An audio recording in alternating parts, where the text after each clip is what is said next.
Hi everyone, welcome to my channel. My name is Chan Kwasniak Chanet.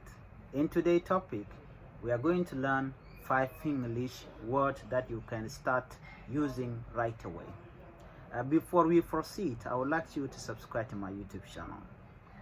Our first word is resilience. Resilient. R-E-S-I-L-I-E-N-T. Resilient.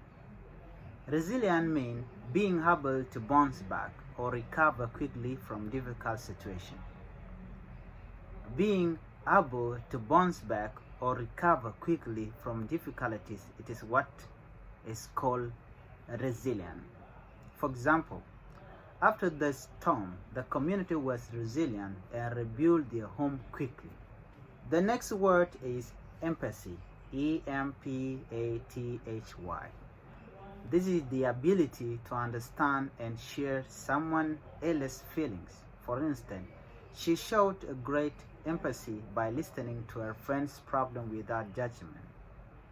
Word empathy means the ability to understand and share someone else's feeling.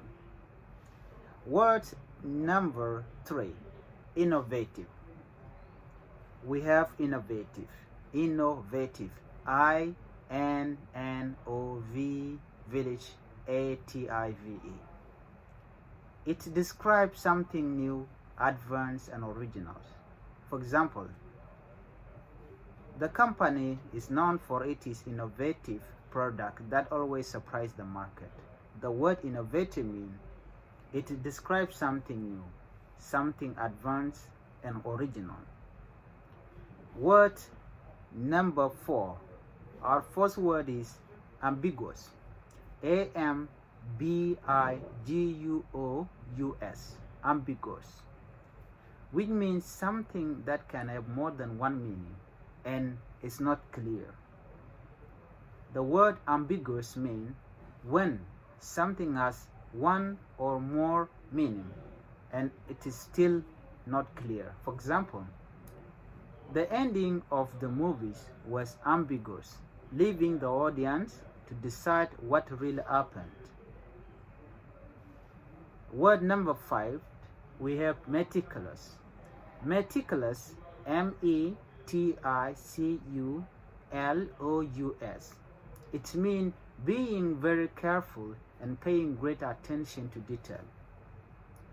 Being very careful and paying great attention to detail, it is what is called meticulous. Example, he was meticulous in preparing his report, ensuring that every detail was perfect. Being meticulous means you need to check and correct every error that might be there on your work. Paying a great attention to detail, it means that you are meticulous. I hope you found these words useful. Try to incorporate them into your daily conversation to improve your English. Don't forget to like, comment, and subscribe for more language learning tips. Thanks for watching. Bye-bye.